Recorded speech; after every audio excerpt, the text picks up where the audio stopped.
Hello दोस्तों, welcome to free agriculture YouTube classes. आज हम बात करने वाले हैं एग्रीकल्चर की और एनिमल हस्बेंड्री के वेरी आईएमपी क्वेश्चंस जो कि आपके पीएटी और आईसीआर के लिए बहुत इंपॉर्टेंट है। हम और सारे क्वेश्चन का एक्सप्लेनेशन के साथ पढ़ेंगे और सारे क्वेश्चन का डिटेल भी करेंगे। तो वीडियो के लास्ट तक बने रहना और वीडियो पसंद आए तो लाइक और सब्सक्राइब करना मत भूलिएगा। आगे बढ़ते हैं क्वेश्चन की तरफ। तो आज के हमारे सेशन का पहला क्वेश्चन है, टमाटर का लाल रंग बनने के लिए उचित तापमान क्या है। टमाटर का लाल रंग बनने के लिए उचित तापमान क्या है। तो ऑप्शन ए देखते हैं 20 से 22 सन सेल्सियस, ऑप्शन बी देखते हैं 21 से 23 सन सेल्सियस, ऑप्शन सी देखते हैं 22 से 26 सन सेल्सियस, ऑप्शन डी देखते हैं 23 से 25 सन सेल्सियस। तो इसका जो राइट आंसर हो जाएगा वो बी हो जाएगा। B is the right answer. टमाटर का लाल रंग बनने के लिए उचित तापमान क्या है या सुटेबल टाइम क्या है। तो 21 से 23 अंश सेल्सियस इसके लिए सुटेबल तापमान रहता है। और अगर आपसे कोई पूछ ले टमाटर में लाल रंग किसके कारण बनता है, तो आपका सोलेनिन के कारण बनता है। टमाटर में लाइकोपिन।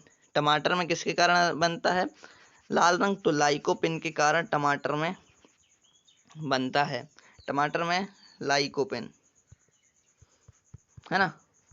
टमाटर में लाइकोपिन के कारण लाल रंग बनता है। और ये लाल रंग यानी कि लाइकोपिन सबसे ज़्यादा कब बनता है, तो किस तापमान पर बनता है, तो 21 से 23 अंश सेल्सियस तापमान पर बनता है ना। आगे बढ़ते हैं सेकंड क्वेश्चन। तो इसका राइट का आंसर क्या हो जाएगा, ऑप्शन बी है ना, ऑप्शन बी। आगे बढ़ते हैं सेकंड क्वेश्चन की तरफ। आलू में कौन सा विषैला तत्व पाया जाता है। तो आलू में कौन सा विषैला तत्व पाया जाता है, तो ऑप्शन ए देखते हैं सोलेनिन, की ऑप्शन बी रेंजिन, की ऑप्शन सी सल्फर, की डी नाइट्रोजन। तो रेंजिन की बात करें तो आम में कौन सा विषैला तत्व पाया जाता है, तो रेंजिन।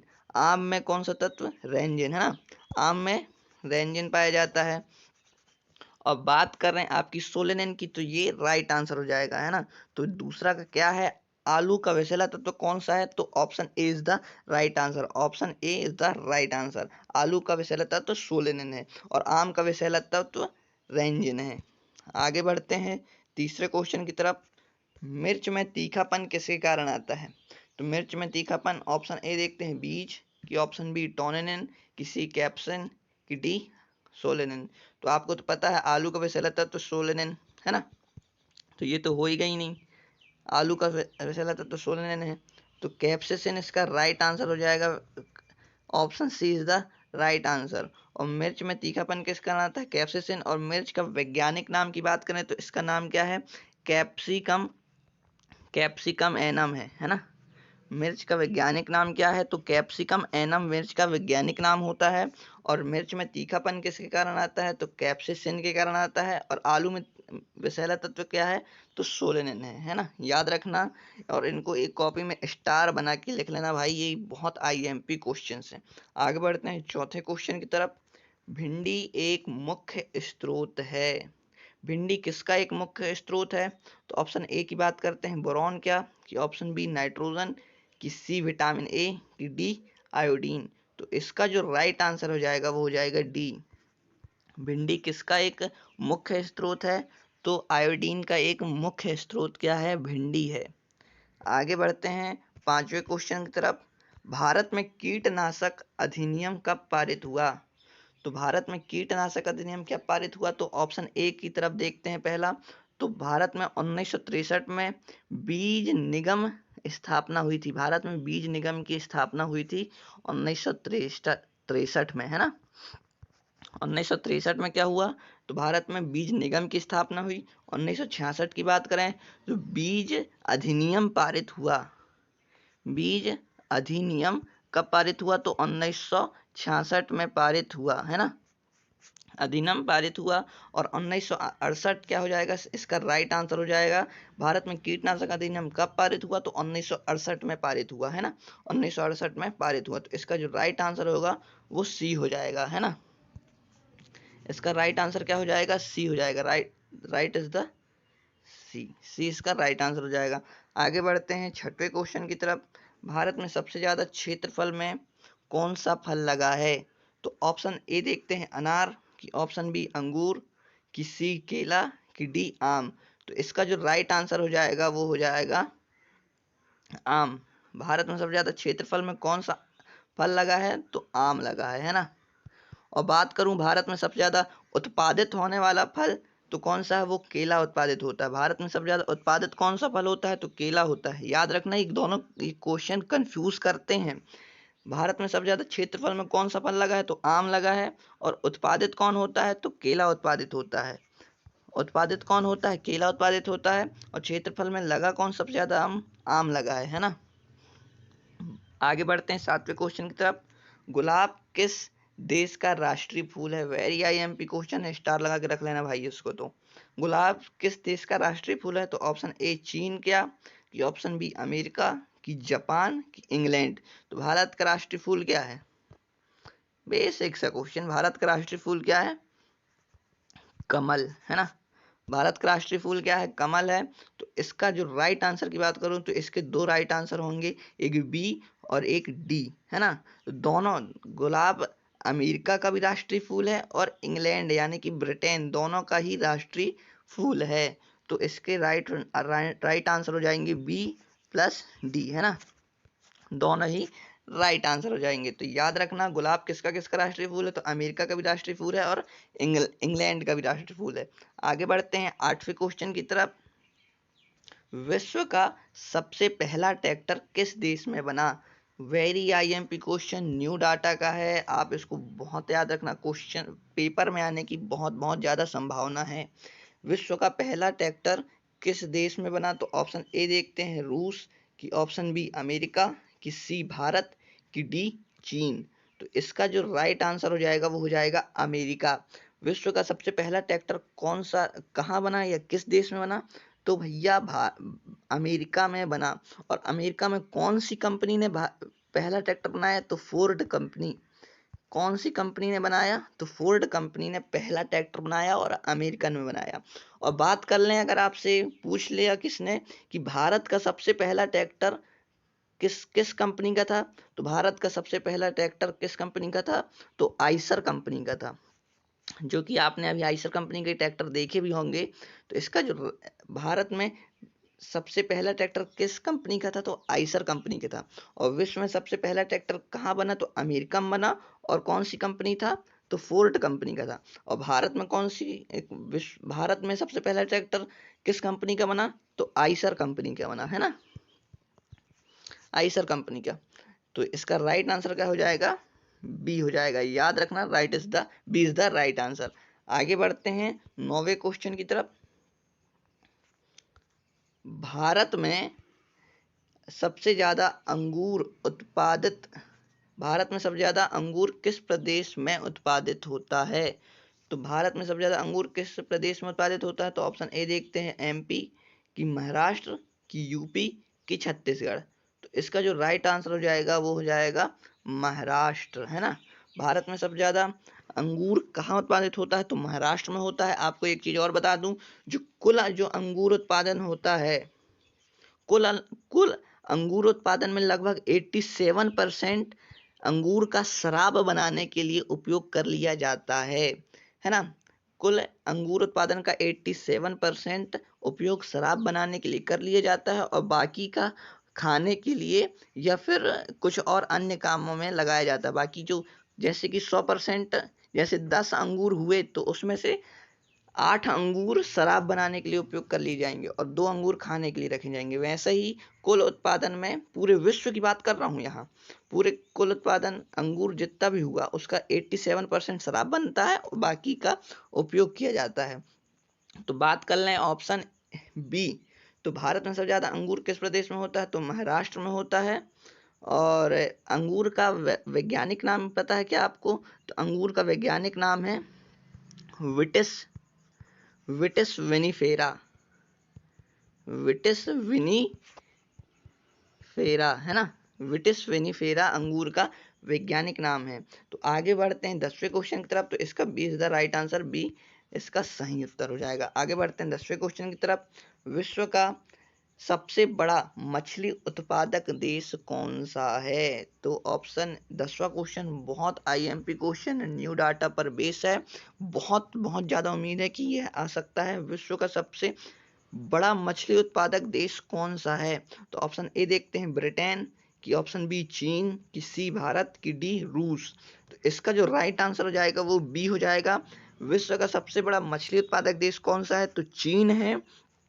अब बात करें भारत की, तो भारत निर्यात के मामले में, भारत विश्व में निर्यात के मामले में चौथे नंबर में आता है। चौथे नंबर का सबसे बड़ा देश है भारत।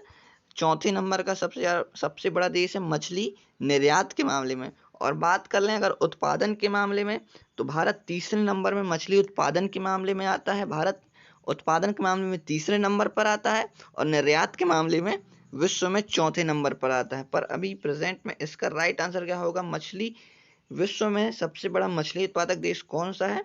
तो चीन है ना। बी इसका राइट आंसर हो जाएगा। आगे बढ़ते हैं 11वें क्वेश्चन की तरफ। कौन सी बीमारी पशु से मनुष्य में फैलती है? Very IMP question. कौन सी बीमारी, इसको स्टार लगा के रख लेना भाई आप। कौन सी बीमारी मनुष्य में पशु से मनुष्य में फैलती? ठीक, कौन सी बीमारी पशु से मनुष्य में फैलती है? तो ऑप्शंस देखते हैं। ऑप्शन ए अफरा, कि ऑप्शन बी खुरपका मुंहपका, कि ऑप्शन सी एंथ्रेक्स, कि ऑप्शन डी लंगड़ी रोग। तो ऑप्शन ए की तरफ हम आगे बढ़ते हैं। तो अफरा रोग क्या होता है? जब पशु के पेट में गैस भर जाती है तो उसे हम अफरा कहते हैं।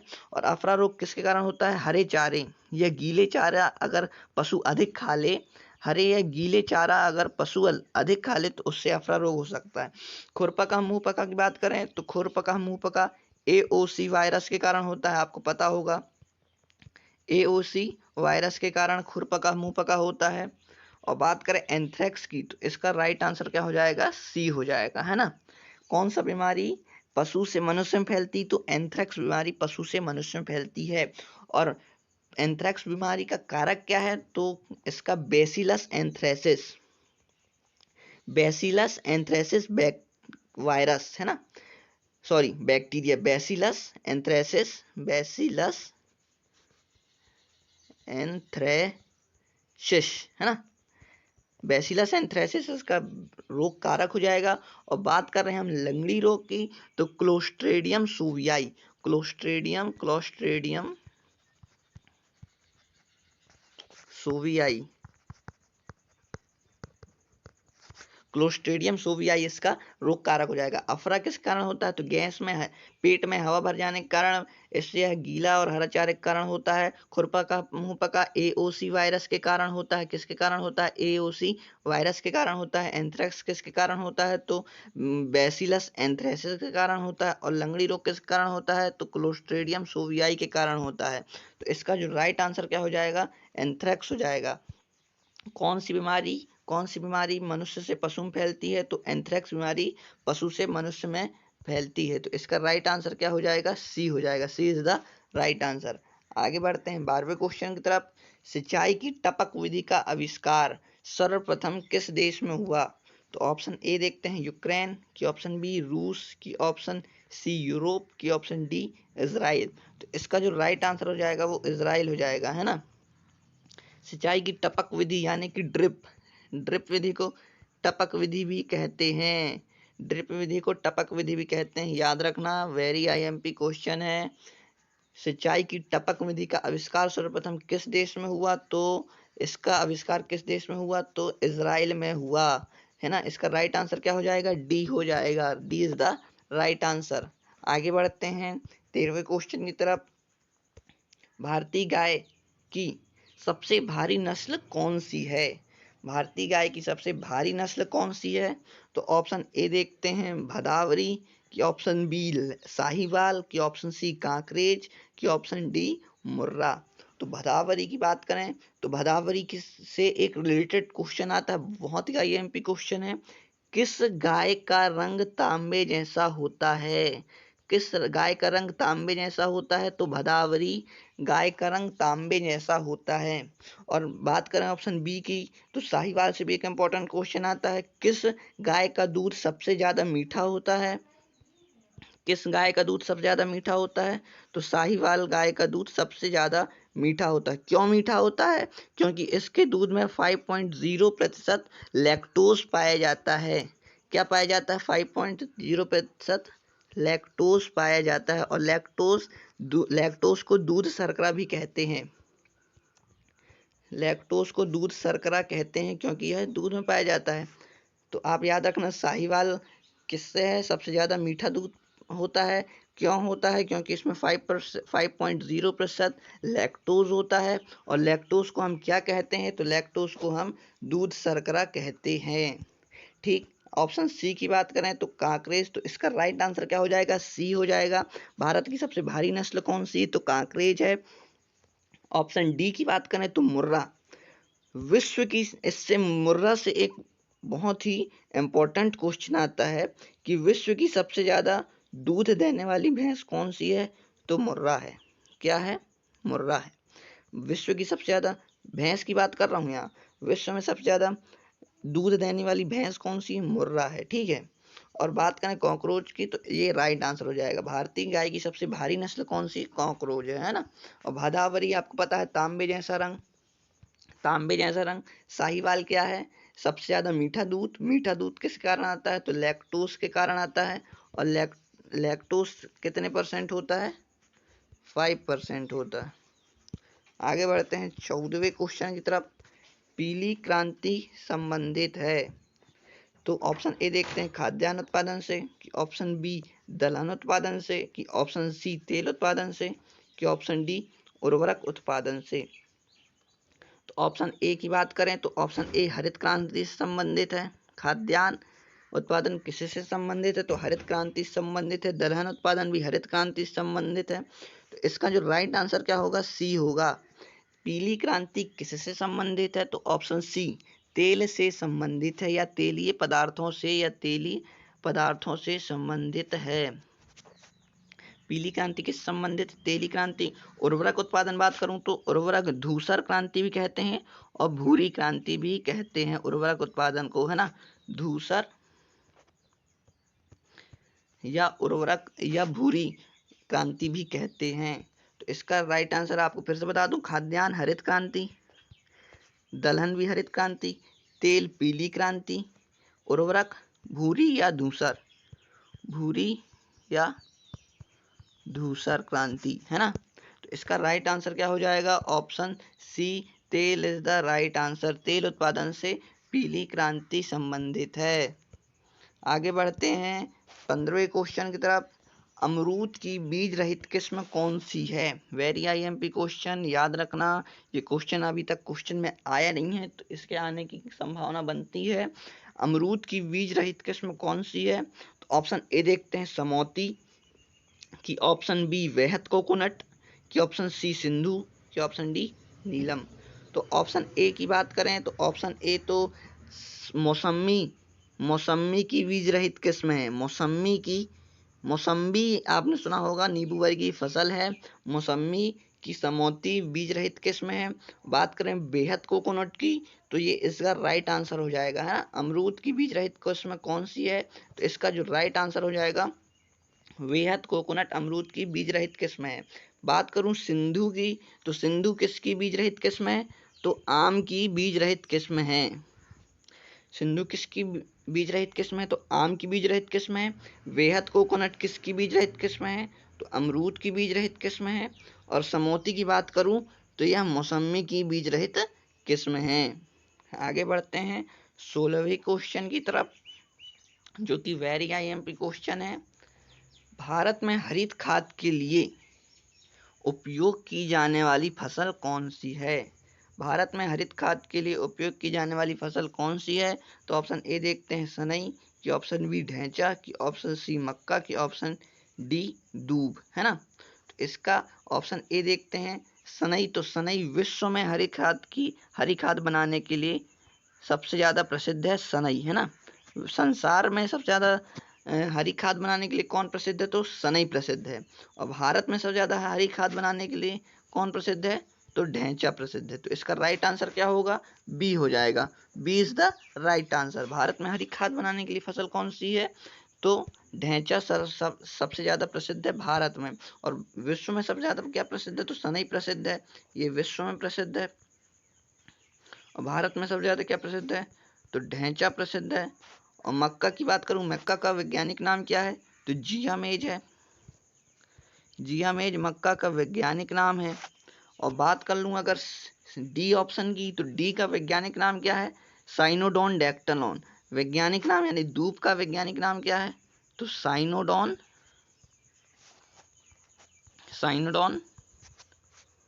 डेक्टालॉन।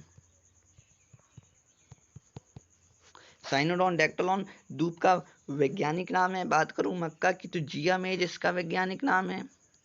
क्या? जिया मेज इसका वैज्ञानिक नाम हो जाएगा। बात करूं ढैंचा की, तो भारत में सबसे ज़्यादा हरी खाद बनाने के लिए कौन सी फसल उपयोग की जाती है? तो ढैंचा फसल उपयोग की जाती है।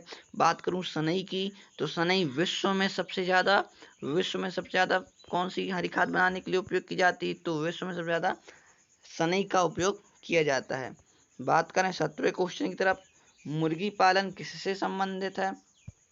या मुर्गी पालन कैसे या किस, यहाँ गलत प्रिंट हो गया है, यहाँ पे आएगा मुर्गी पालन किससे संबंधित है? तो मुर्गी पालन किससे संबंधित? ऑप्शन ए देखते हैं गुलाबी क्रांति की, ऑप्शन बी श्वेत क्रांति की, ऑप्शन सी गोल क्रांति की, ऑप्शन डी लाल क्रांति, है ना। तो इसका जो राइट आंसर हो जाएगा वो हो जाएगा गुलाबी क्रांति। Option A is the right answer. बात करूं श्वेत क्रांति की, तो श्वेत क्रांति किससे संबंधित है? तो दूध से संबंधित है। बात करूं गोल क्रांति की, तो गोल क्रांति आलू से संबंधित है, आलू में इसका उत्पादन किया जाता है। बात करूं लाल क्रांति की, तो लाल क्रांति किससे? मांस से संबंधित है। तो आप समझ गए होंगे। फिर से एक बार बताता हूँ, गोल क्रांति किससे संबंधित है? गुलाबी क्रांति मुर्गी से कौन संबंधित है? तो गुलाबी क्रांति। श्वेत क्रांति दूध से, गोल क्रांति आलू से, है ना। और लाल क्रांति किससे संबंधित है? मांस या फिर टमाटर। मांस और टमाटर से लाल क्रांति संबंधित है। आगे बढ़ते हैं क्वेश्चन नंबर 18वें की तरफ। भारत में अधिक समुद्री मछली पालन कहाँ होता है? भारत में very IMP question, most IMP question है, टिक लगा के रख लो, स्टार बना के। भारत में अधिक समुद्री मछली पालन कहाँ होता है? तो ऑप्शन ए देखते हैं गुजरात की, ऑप्शन बी आंध्र प्रदेश की, ऑप्शन सी यूपी की, ऑप्शन डी महाराष्ट्र। तो इसका जो राइट आंसर हो जाएगा वो हो जाएगा गुजरात, है ना। भारत में सबसे ज़्यादा समुद्री मछली पालन या समुद्र में सबसे ज़्यादा मछली कहाँ से निकाली जाती है? तो गुजरात से निकाली जाती है। और बात करूँ भारत में सबसे ज़्यादा मछली उत्पादित कहाँ होती है? तो आंध्र प्रदेश में होती है ना। भारत में सबसे ज़्यादा समुद्री मछली पालन कहाँ होता है? तो गुजरात में होता है। और अगर ऐसे ही मछली पालन ओनली यहाँ से पूछे क्वेश्चन में, भारत में सबसे ज़्यादा मछली पालन कहाँ होता है? तो आंध्र प्रदेश में होता है। या मछली उत्पादित कहाँ होती है सबसे ज़्यादा? तो आंध्र प्रदेश में होती है। और अगर आपसे क्वेश्चन पूछे भारत में सबसे ज़्यादा समुद्री मछली उत्पादन कहाँ होता है? तो गुजरात में होता है। ठीक है, समझ गए होंगे। आगे बढ़ते हैं 19वें क्वेश्चन की तरफ। तो इसका राइट आंसर क्या हो जाएगा? इसका राइट आंसर हो जाएगा Gujarat, is the right answer. आगे बढ़ते हैं 19वें क्वेश्चन की तरफ। दूध का सबसे ज्यादा घटने बढ़ने वाला तत्व कौन सा है? तो ऑप्शन ए देखते हैं वसा की, ऑप्शन बी प्रोटीन की, ऑप्शन सी लैक्टोज की, ऑप्शन डी केसिन। तो ऑप्शन ए की बात करें तो गाय में कितने प्रतिशत वसा होती, अगर आपसे कोई पूछे कि सबसे ज़्यादा किस पशु में सबसे ज़्यादा वसा होती है, तो आप कहेंगे भेड़ में। सबसे ज़्यादा किस पशु के दूध में वसा होती? तो भेड़ में होती। कितने परसेंट वसा होती? तो 7.9% वसा होती। भेड़ के दूध में 7.9% वसा होती है। ठीक है, बात करूं प्रोटीन की, तो प्रोटीन गाय के दूध में 5.3% होता है, और भैंस के दूध में 5.5 या 5.6 होता है। 5.5 से 5.6 भैंस के दूध में, गाय के दूध में 5.3 होता है। और बात करें लैक्टोज की, तो लैक्टोज तो भैया गाय के दूध को मीठा करने के लिए उपयोग में आता है, या फिर मीठा करता है दूध को। आपको पता है साहीवाल गाय के दूध में सबसे ज़्यादा लैक्टोज होता है। साहीवाल गाय के दूध में सबसे ज़्यादा लैक्टोज होता है, 5.0% होता है। बात करूं केसिन की, तो केसिन दूध का पीलापन या सफ़ेदपन किसके कारण आता है? तो केसिन के कारण आता है। गाय का दूध का पीलापन किसके कारण सफ़ेद होता है या पीला होता है? तो केसिन के कारण होता है। और इसके राइट आंसर की बात कर लें तो option A is the right answer. दूध का सबसे ज़्यादा घटने बढ़ने वाला तत्व कौन सा है? तो option A is the right answer. वसा सबसे ज़्यादा घटने बढ़ने वाला तत्व है।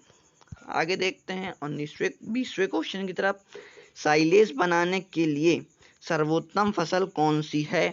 तो ऑप्शन ए देखते हैं मक्का, की ऑप्शन बी बरसीम, की ऑप्शन सी साइलो, की ऑप्शन डी दूब। तो इसका जो राइट आंसर हो जाएगा वो हो जाएगा बरसीम। साइलेज बनाने के लिए सर्वोत्तम फसल, सॉरी, इसका राइट आंसर क्या हो जाएगा? ऑप्शन ए, है ना। Option A is the right answer, Mecca. Silage बनाने के लिए सर्वोत्तम फसल कौन सी? तो मक्का है ना। ये नहीं, ये होगा। साइलेज बनाने की सर्वोत्तम फसल कौन सी? तो मक्का है।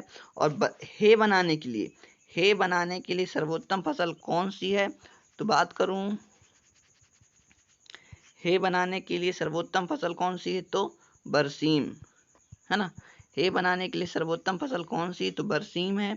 और साइलेज बनाने के लिए सर्वोत्तम फसल कौन सी? तो मक्का है। और साइलो का अर्थ क्या होता है? वह सूखा स्थान जहां पर साइलेज बनाई जाती है। वह सूखा या वायु रहित स्थान, समझ जाएंगे आप, वायु रहित स्थान जहां साइलेज बनाई जाती है। साइलेज बनाई जाती साइलो कहलाता है। ठीक है। धूप घास तो पता है आपको, बहुवर्षीय घास है, बहुवर्षीय। और आपको इसका वैज्ञानिक नाम मैंने पहले बता चुका है। तो ऑप्शन ए इसका राइट आंसर हो जाएगा। साइलेज बनाने की सर्वोत्तम घास कौन सी है? तो मक्का है। और हे बनाने के लिए सर्वोत्तम फसल कौन सी है? तो बरसीम है। साइलो जहां साइलेज बनाई जाती, ठीक है, बनाई जाती। धूप बहुवर्षीय घास है। लॉन बनाने में भी, रेस्टोरेंट या फिर बगीचों में लॉन बनाने के लिए भी दूब का उपयोग किया जाता है। दूब सबसे ज़्यादा उपयोगी घास कही जाती लॉन लगाने के लिए। ठीक है। आगे बढ़ते हैं। इसका राइट आंसर क्या होगा? मक्का। ठीक, right, A is the right answer. आगे बढ़ते हैं 21वें क्वेश्चन की तरफ। राजस्थान का चलता फिरता फ्रिज किसे कहा जाता है? तो ऑप्शन ए देखते हैं बकरी, की ऑप्शन बी भेड़, की ऑप्शन सी ऊंट, की ऑप्शन डी भैंस। तो इसका जो राइट आंसर क्या हो जाएगा? बकरी। राजस्थान का चलता फिरता फ्रिज किसे कहा जाता है? तो राजस्थान का चलता फिरता फ्रिज बकरी को कहा जाता है। आपको बता दूं बकरी के दूध में कितने प्रतिशत पानी होता है? तो बकरी के दूध में 87% पानी होता है। ठीक है। बकरी के दूध में 87% पानी होता है। और गाय के दूध में भी 87% पानी होता है। गाय के दूध में 87% पानी, बकरी के दूध में 87% पानी। और भेड़ अनुसंधान संस्थान कहाँ है? तो आपका राजस्थान में है। कहाँ है भेड़ अनुसंधान संस्थान? कहाँ है? तो राजस्थान में है। और बात करूं ऊंट की, तो भारत में सबसे ज़्यादा ऊंट कहाँ हैं? तो आपसे अगर कोई पूछ ले भारत में सबसे ज़्यादा ऊंट कहाँ पाले जाते हैं या कहाँ पर हैं, तो उसका राइट आंसर क्या हो जाएगा? राजस्थान, है ना। राजस्थान में सबसे ज़्यादा ऊंट हैं। और भैंस तो भैया आपको पता है यूपी में सबसे ज़्यादा भैंस हैं। ठीक है। और राजस्थान का चलता फिरता फ्रिज कैसे कहा जाता है? तो बकरी कहा जाता है। तो इसका राइट आंसर क्या हो जाएगा? बकरी, है ना। Is the right answer. आगे बढ़ते हैं 22वें क्वेश्चन की तरफ। विश्व में सबसे अधिक सूअर कहाँ पाए जाते हैं? तो ऑप्शन ए देखते हैं भारत, की ऑप्शन बी चीन, की ऑप्शन डी स्पेन, की ऑप्शन डी इंग्लैंड। तो आपको पता है जितने भी बेकार काम होते हैं सूअर वुअर के, वो कहाँ होते हैं? चीन में होते हैं। तो चीन कहाँ? भारत, विश्व में सबसे अधिक सूअर कहाँ पाए जाते हैं? तो चीन में पाए जाते हैं। बात करूं भारत में सूअर उत्पादन में कौन से, या सूअर की संख्या में कौन सा स्थान है? तो दूसरा स्थान भारत का है। दूसरा स्थान भारत का है, पहला चीन का है ना। तो इसका राइट आंसर क्या हो जाएगा, चीन हो जाएगा। विश्व में सबसे अधिक सुअर कहाँ पाए जाते हैं या कहाँ पाले जाते हैं, तो B is the right answer है ना, B is the right answer. Bharat विश्व में सबसे ज़्यादा कहाँ सुअर पाले जाते हैं, तो चीन में पाले जाते हैं। आगे बढ़ते हैं 23वें क्वेश्चन की तरफ। भारत की मुख्य खाद्य फसल क्या है। तो बहुत आईएमपी क्वेश्चन है, और आपको अगर वीडियो अच्छा लगता है, कुछ भी इम्पोर्टेंट लगता है, तो वीडियो को लाइक और सब्सक्राइब करना मत भूलेगा। इससे क्या है, हमें मोटिवेशन मिलता है। आगे बढ़ते हैं, भारत के मुख्य खाद्य फसल क्या है। तो ऑप्शन ए देखते हैं, चावल, कि ऑप्शन बी गेहूं, कि ऑप्शन सी बाजरा, कि ऑप्शन डी ज्वार, है ना। तो इसका जो राइट आंसर हो जाएगा वो हो जाएगा चावल। भारत का मुख्य फसल क्या है, तो चावल है ना, मुख्य फसल क्या है, चावल है। और आपको बता दूं कि भारत में सबसे ज़्यादा फसल कौन सी उत्पादित होती है, तो चावल सबसे ज़्यादा उत्पादित होती है। फिर उसके बाद गेहूं, गेहूं सबसे ज़्यादा उत्पादित होती है। फिर उसके बाद ज्वार, क्या, ज्वार, है ना। इसको याद रखना, ये क्रम को, बहुत आईएमपी है ये। भारत में सबसे ज़्यादा मुख्य खाद्य फसल क्या है, तो चावल है। और चावल के बाद सबसे ज़्यादा, भारत में सबसे ज़्यादा कौन सी फसल उत्पादित होती है, चावल उत्पादित होती है। चावल के बाद कौन सा उत्पादित होता है, गेहूं उत्पादित होता है। गेहूं के बाद कौन सा उत्पादित होता है, ज्वार उत्पादित होता है। ठीक है, याद रखना, वेरी आईएमपी क्वेश्चन। तो इसका राइट आंसर क्या हो जाएगा, चावल हो जाएगा। ठीक है, आगे बढ़ते हैं 24वें क्वेश्चन की तरफ। निम्न में से कौन सा आवश्यक पोषक तत्व नहीं है। तो ऑप्शन ए देखते हैं, यहाँ पौधों के लिए क्वेश्चन पूछा है, कौन निम्न में से कौन सा आवश्यक तत्व पौधों के लिए आवश्यक तत्व नहीं है।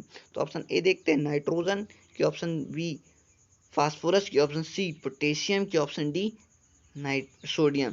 तो इनका तो आपको पता ही होगा, एनपीके, एनपीके क्या कहलाते हैं, प्राथमिक पोषक तत्व कहलाते हैं, है ना, प्राथमिक पोषक तत्व कहलाते हैं। ये तो होना ही होना, प्राथमिक है ये तो इसका राइट आंसर क्या हो जाएगा, सोडियम हो जाएगा, है ना।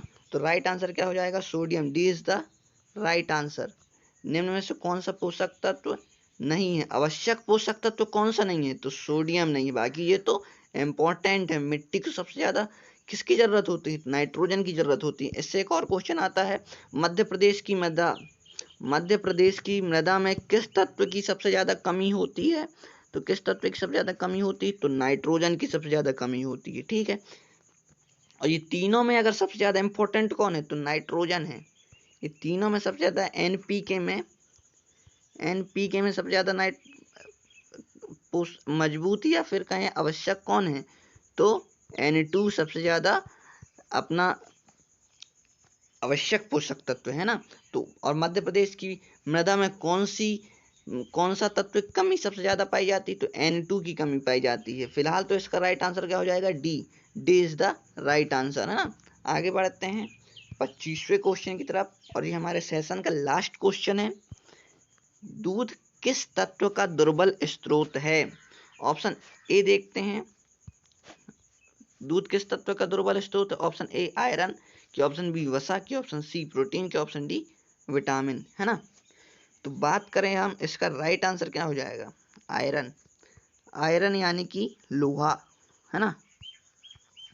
दूध किस तत्व का दुर्बल स्रोत है, तो आयरन का दुर्बल स्रोत है। एक और चीज का होता है, तो किसका होता है, विटामिन सी, विटामिन सी का भी दुर्बल स्रोत है और आयरन का भी दुर्बल स्रोत है।